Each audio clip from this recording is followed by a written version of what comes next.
Shalom, irmãos. Vamos lá para mais um estudo. Nosso Deus nos conduza.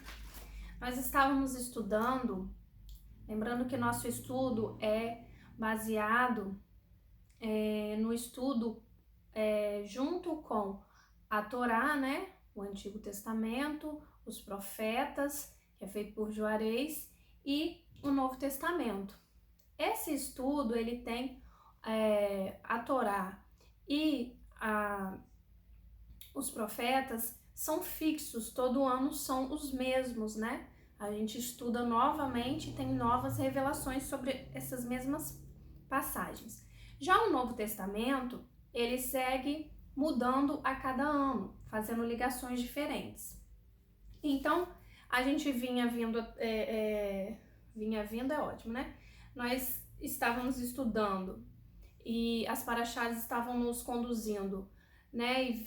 Do Mateus 1, estávamos aqui já no 13, porém agora ele nos leva lá para Mateus, porém 26. Então, irmãos, por mais que a gente fez essa sequência, não quer dizer que sempre vai vir em sequência, ele pode variar, tá? Então, nós estamos agora em Mateus 26, não do começo, mas ele nos leva a Mateus 26, do 36 ao 46. Então, antes disso, eu vou falar um pouquinho, né, do que vem no capítulo 26, só para contextualizar melhor para vocês. E deixa eu só desligar a internet aqui, que senão fica aparecendo aqui e me atrapalha. E para contextualizar melhor toda a situação, e a gente vai seguindo, dando um enfoque, né, no 26 ao 36. Pai, que o Senhor conduza esse estudo, Espírito Santo, fale conosco, fale com os nossos irmãos, toque os nossos corações, os corações dos irmãos, Pai, e muda-nos a cada dia. Amém? Então, aqui em Mateus 26, ele começa mostrando ali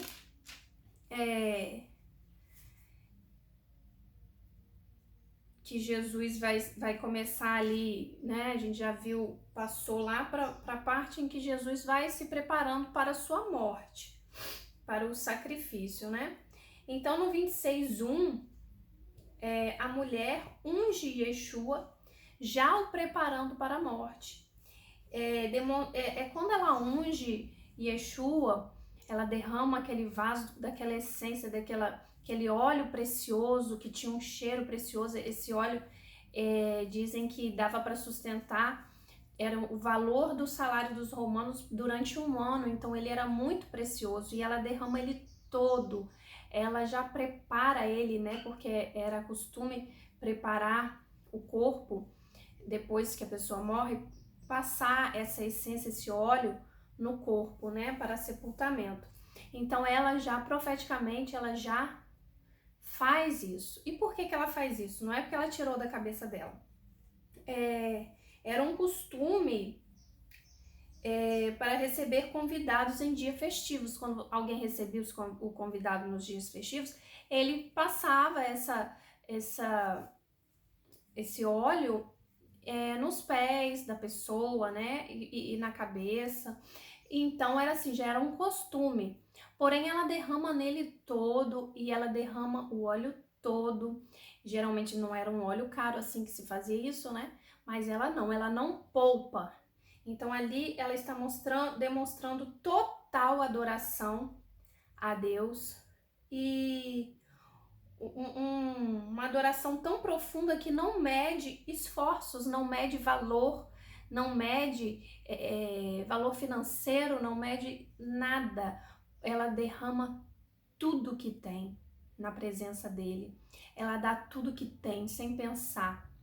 Então é assim que nós possamos nos derramar na presença do Senhor, adorá-lo com tudo que temos, sem poupar esforços. Amém? E quando os discípulos veem isso, e principalmente Judas, que era o tesoureiro, eles acham um desperdício, né?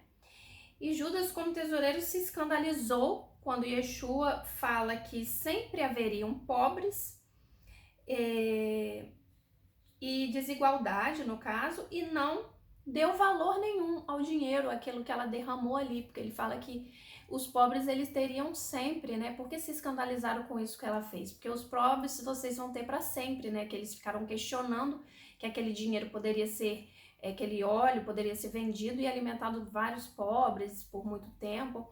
Então ele fala, pobre sempre vai ter, vocês sempre vão ter que ajudar.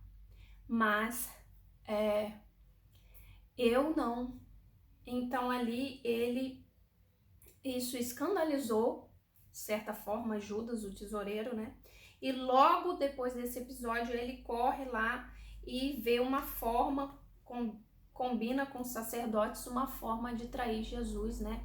E o vende pelas moedas de prata.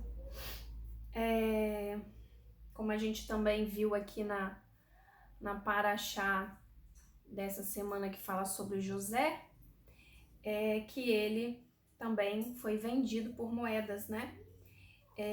Porém, essa paraxá que nós estamos estudando aqui está ligada à paraxá de Jacó, né? De quando ele está lá no vale de Jaboque.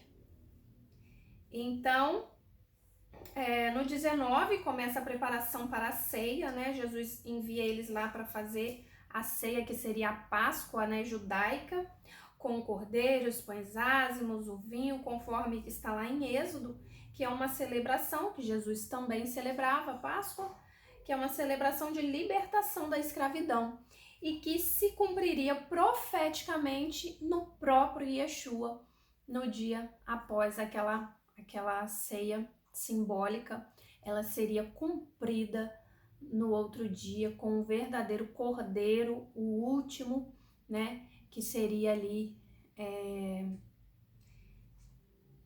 entregue para nos salvar. Yeshua depois anuncia a traição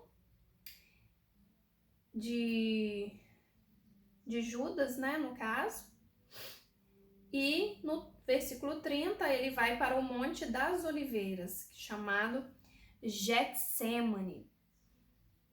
E o que significa Getsemane? Significa prensa de azeite.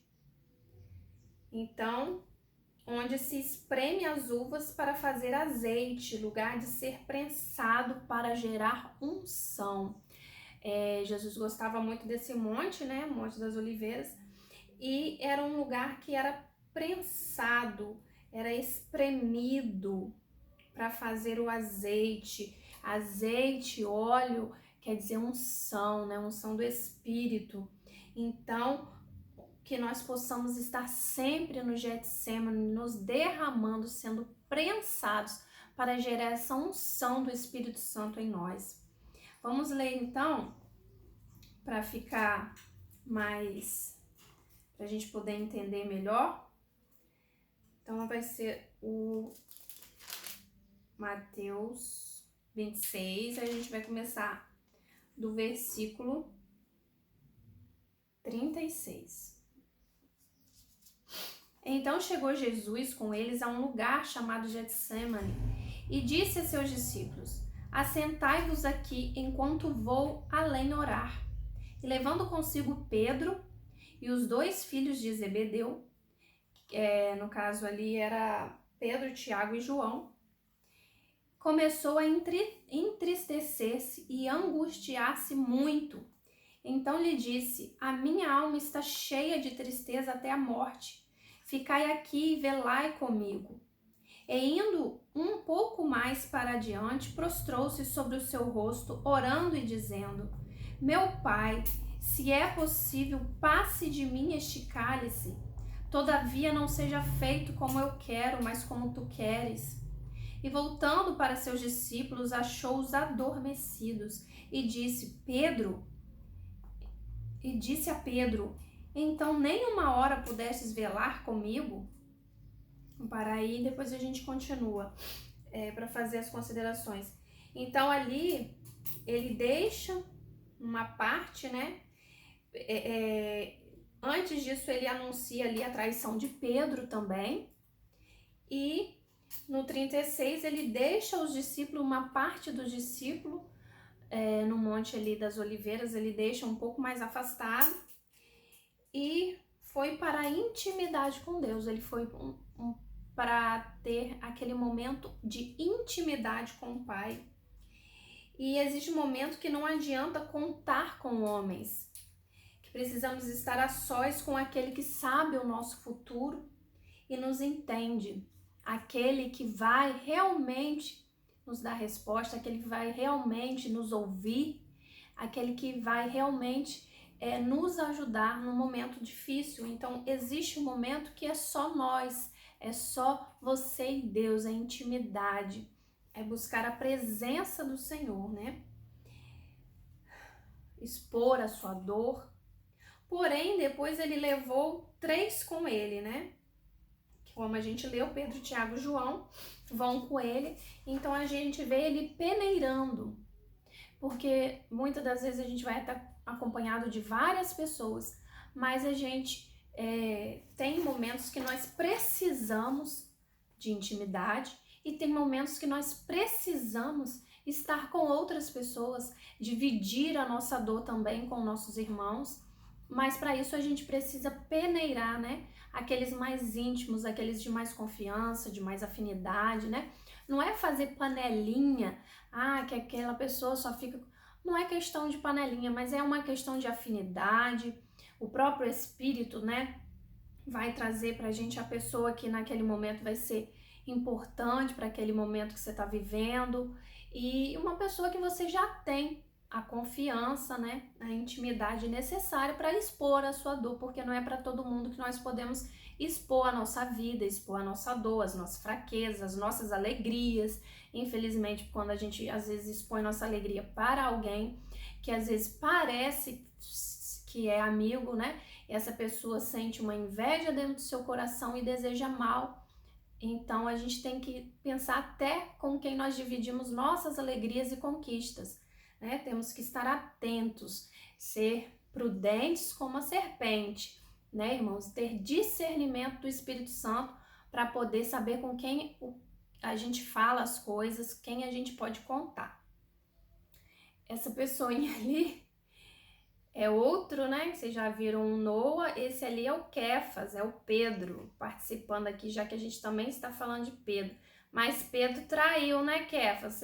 Você não vai trair não, né? Você vai ser cheio de amor, né? Então, depois nós vemos ali que ele vai precisar ali, ele leva com ele os 3 para interceder junto com ele, para estar vigiando e orando junto com ele ali. E ele começa, e esse momento, Yeshua começa a entristecer-se. A gente vai ver muito a humanidade de Yeshua nesse momento, porque ele começa a entristecer-se, a chorar, a sentir a dor na alma, né? Ele se rende, ele sente aquela dor, do tudo que ele já sabe que ele vai passar. Então ele começa a sentir a dor na alma, no corpo e no espírito, se preparando para o sofrimento que viria. Ele começa a sentir já a dor física, que é no corpo, nas 3 esferas, né, irmãos? Dor física, dos açoites, dos pregos em suas mãos, da crucificação. A dor emocional na alma, de ser cuspido, de ser humilhado, considerado como criminoso, de levar todo o pecado da humanidade, de ser considerado pecador, de ser traído, de ser abandonado, essa dor na alma. E depois a dor espiritual, tomando para si o cálice da ira de Deus. Porque o cálice da ira de Deus, né, que fala que quando o cálice está cheio, a ira de Deus vem, o cálice do pecado, e ele toma para si todo o pecado, então ele recebe a ira do Senhor sendo inocente. pagando por nós aquilo que a gente deveria receber. Esse cálice era para nós tomarmos. O cálice da ira era para nós. Mas ele nos deu o cálice do sangue dele para nos limpar, para nos perdoar, para remir os nossos pecados. Aleluia. Então, primeiro, a gente vai ver ali, a gente parou no 41.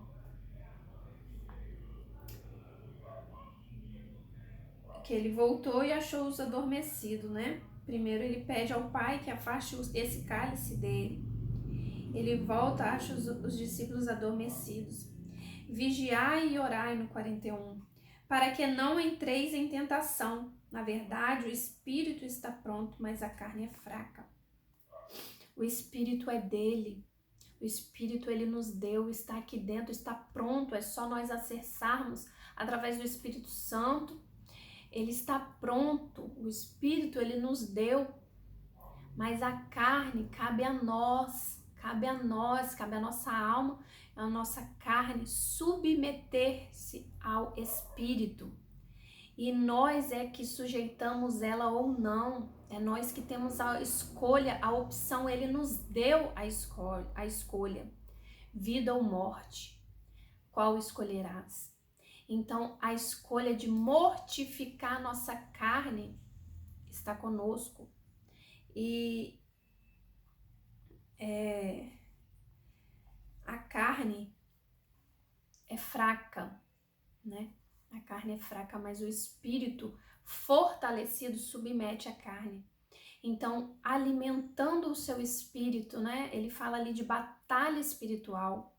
Alimentando o teu espírito todos os dias, tendo momentos de intimidade com Deus, de oração, de busca, de leitura da palavra, de vida, a vida ser um culto a Deus. Não é uma vida que só cultua a Deus ali na igreja, é uma vida que cultua a Deus em todas as suas ações, em todas as suas atitudes, onde quer que a gente vá, a gente está ali com a nossa mente no céu, no reino, buscando, orando, intercedendo pelas pessoas, fazendo as coisas com amor, com dedicação. É isso que é uma vida de culto a Deus.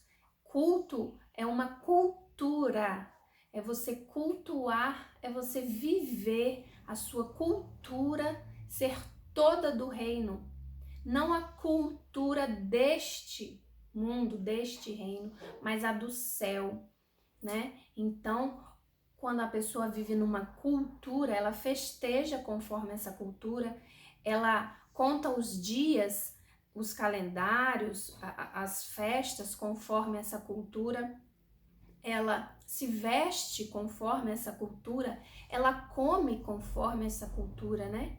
Então a cultura envolve comida, vestimenta, calendário, forma de falar. E nós temos que ter uma cultura, né? Diferente. Paulo fala, não vos conformeis, não tome a forma deste mundo, ou seja, não tome a cultura deste mundo, porque a cultura também fala de Deus, de cultuar, né? Alguém. O que você está cultuando na sua vida? Então, nossa cultura tem que ser do reino, nosso calendário tem que ser de Deus, nossa vestimenta tem que ser de Deus, nosso alimento tem que ser puro, tem que ser um alimento que nos fortalece.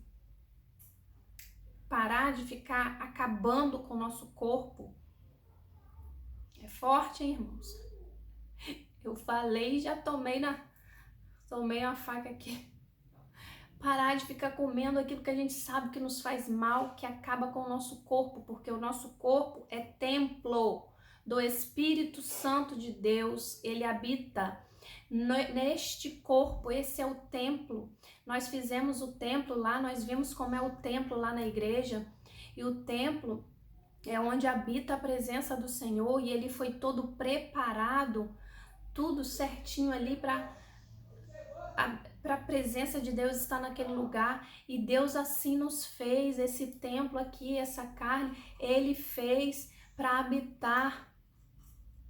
Então nós temos que cuidar do templo, assim como os sacerdotes iam lá, trocavam os pães, trocavam o azeite, fazia todos aqueles procedimentos para o templo ficar pronto e santificado para a presença do Senhor. Nós temos que fazer isso, botar a lenha no altar, queimar, limpar, botar o azeite, que é a presença do Espírito. Então temos que parar de estragar o nosso templo. Amém? Eu não sei por que eu fui para essa vertente aí, mas amém. Receba aí que eu vou recebendo aqui também. Então, eu até me perdi, meu Deus. A questão da batalha espiritual, né? Do corpo e da alma, do espírito. Então, ele falou, né? Que o espírito está pronto, mas a alma, a carne é fraca. Então, no primeiro momento ali que ele vai orar, ele reconhece o seu sofrimento interior, ele sofre essa dor, ele reconhece aquilo que ele está sentindo, aquela dor que vem, porque muitas das vezes nós queremos lutar contra os nossos sentimentos, contra a nossa dor, contra aquilo que a gente está sentindo, passar por cima. E não se faz isso, até psicólogos vão dizer isso, a gente não pode passar por cima, a gente tem que entender aquela dor, sentir aquela dor e expor, colocar. A psicologia vai tratar de outra forma, né? Mas Deus é colocar diante de Deus essa dor e sentir e expressar para ser curado. Porque se você não expõe, como você vai ser curado, né? Se você passa por cima, se você finge que não tá ali, como que vai ser curado? Então, primeiro ele sente essa dor. Segundo, ele conta para os seus amigos íntimos ali, ele expõe para aqueles amigos íntimos, que ele ora perto deles, ele sofre ali. E ele conta, terceiro, né? Ele conta para o Pai, ele conta para aquele que vai o consolar, ele conta para aquele que vai o curar e fortalecer. Então, ele enfrentou ali, em primeiro momento, a solidão, porque os discípulos dormiram, não conseguiram se manter com ele. Ele enfrentou a gratidão de Judas, né, que o trairia ali a alguns momentos, e que ele delegou função, que ele treinou, que ele, né, treinou como discípulo, estava ali, comeu do mesmo pão com eles, ele comeu na mesa, e ele fala que quando ele divide o pão ali, quem come o pão na mesa do Pai, quem come das coisas do Pai, e depois o trai, como ele falou com Judas, é melhor que nem tivesse nascido. Então nós que nos alimentamos do pão vivo dos céus, que nunca venhamos trair o nosso Deus, virar as costas para o nosso Deus, porque seria melhor para que nem tivéssemos nascido. Mas em nome de Yeshua nós não somos não somos como Judas, nós vamos seguir com o nosso mestre. Amém? E primeiro ele orou se prostrando ali, a gente vê ele se prostrando, vigiai e orai. Aí, e indo por uma segunda vez, orou dizendo: Pai meu, se este cálice não pode passar de mim sem eu beber, faça-se a tua vontade. E voltando, achou-os outra vez adormecidos, porque os seus olhos estavam carregados. A opressão, irmãos, a opressão daquele momento. Eles não conseguiram, o espírito não estava pronto para aquele nível de batalha. E deixando-os de novo, foi orar pela terceira vez, dizendo as mesmas palavras. Então chegou junto dos seus discípulos e disse-lhes: dormi agora, descansa o seu corpo. Dormi agora e repousais. Eis que é chegado a hora, e o Filho do Homem será entregue nas mãos dos pecadores. Levantai-vos, partamos, Eis que é chegado o que me trai. Jesus já previa o que viria, né? Já previa que Judas estava chegando, né? A ligação dele com o Espírito era tão grande que ele já sabia o que iria acontecer e ele já se mostrou pronto. Ele falou: vocês podem descansar agora, porque vai chegar um momento mais difícil para vocês enfrentarem. Então,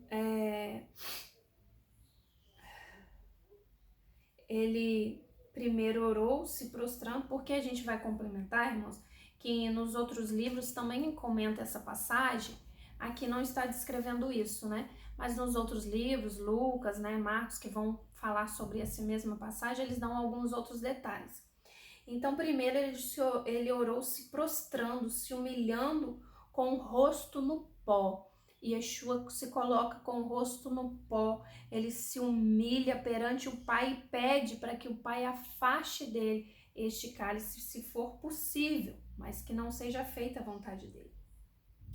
Segundo, ele orou, e quando ele ora novamente, ele recebe a visitação do anjo que veio ali para fortalecer ele, para dar força que ele precisaria para enfrentar aquele cálice que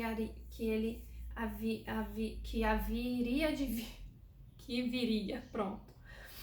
E em terceiro, ele orou perseverantemente, ele foi perseverante, ele insistiu, porém ele aceitou o seu chamado, ainda que ele estivesse insistindo pela dor que ele estava sentindo, porém ele aceitou aquilo, a resposta de Deus ali, talvez o silêncio de Deus, que ele entendeu como resposta, que aquele cálice não seria passado, que ele teria que beber.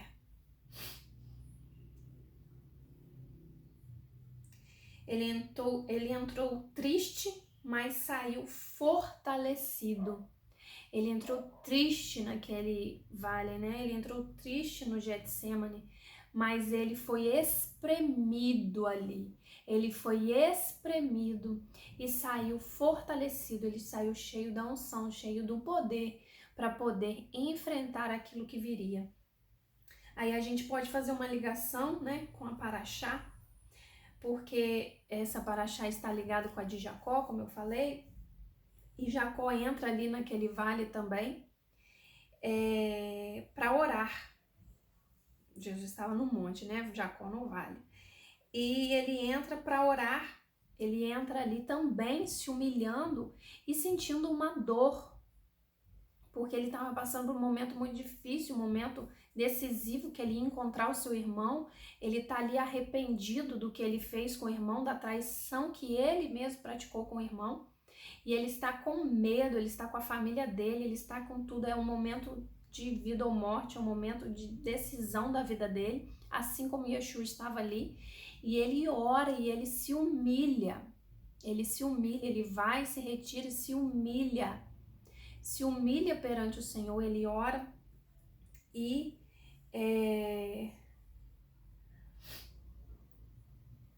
ele tem medo, ele tem dor da traição. E ele lembra do seu passado, né? De tudo que o irmão representa, esse velho homem, que aquele irmão dele representava, aquele velho homem, aquele Jacó que tinha feito, né? Aquela trapaceado ali na questão da primogenitura. Então ele lembra de tudo isso, do velho homem que ele era. Ele passa por essa angústia, assim como Yeshua passou. E por uma batalha espiritual, assim como Yeshua também ali, naquele momento, passou por uma batalha, momento de angústia, de batalha espiritual. Porém, Jacó ali, como nós vimos, estava lutando com o próprio Yeshua. E Yeshua estava lutando com ele mesmo também, podemos considerar assim, porque ele estava lutando contra a dor da alma dele, porque ele teria que beber daquele cálice amargo. E ele estava lutando contra ele mesmo, ele estava pedindo força a Deus e ele estava lutando. E porém Yeshua aceitou o seu cálice e ele morreu para nos dar vida. Ele foi tocado, ele foi ferido na carne para nos dar vida. E Jacó, a gente vê ele lutando com Deus, ele lutando com o próprio Yeshua, e ele sendo tocado na carne, ele fica manco, ele é tocado no corpo, na alma e no espírito. Fica manco, ele recebe uma nova identidade, nasce de novo. E isso só é possível em nós, porque ele, Yeshua, morreu para nos salvar, nos dando uma nova identidade, nos dando a oportunidade de nascer de novo.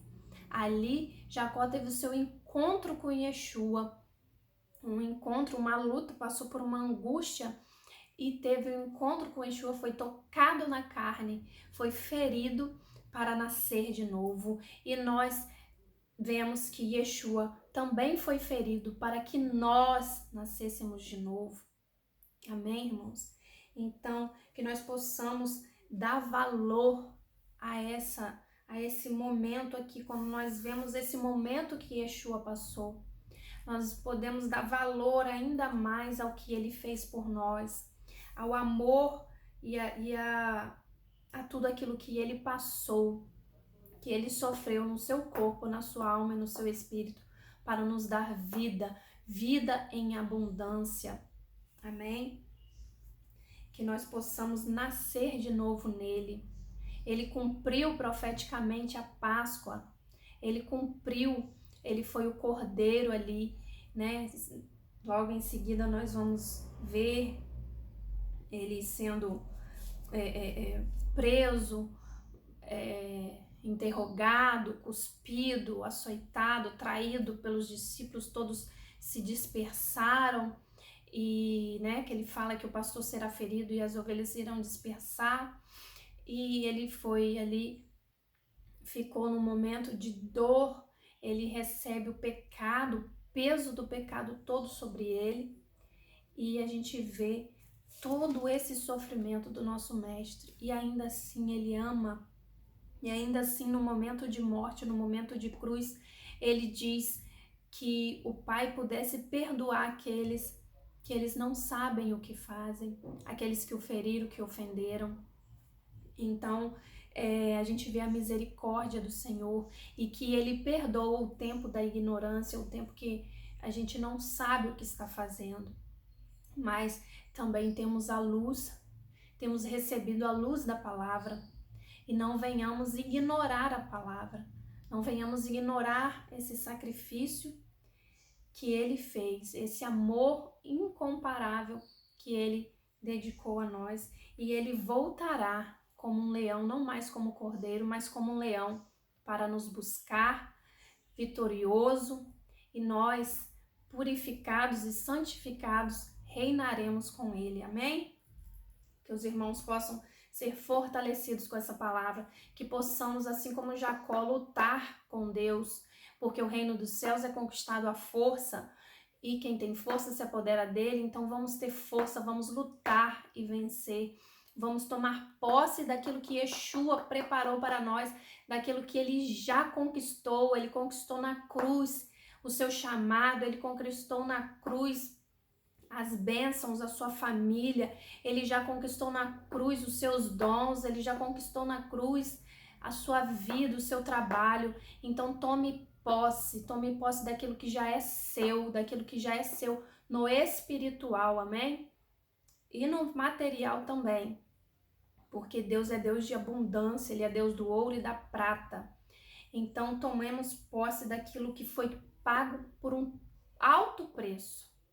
Ele não pagou em vão. Vamos lutar, vamos tomar posse, conquistar e herdar essa terra, porque a terra clama, geme e chora, aguardando a manifestação do Filho do Homem, aguardando a manifestação dos homens.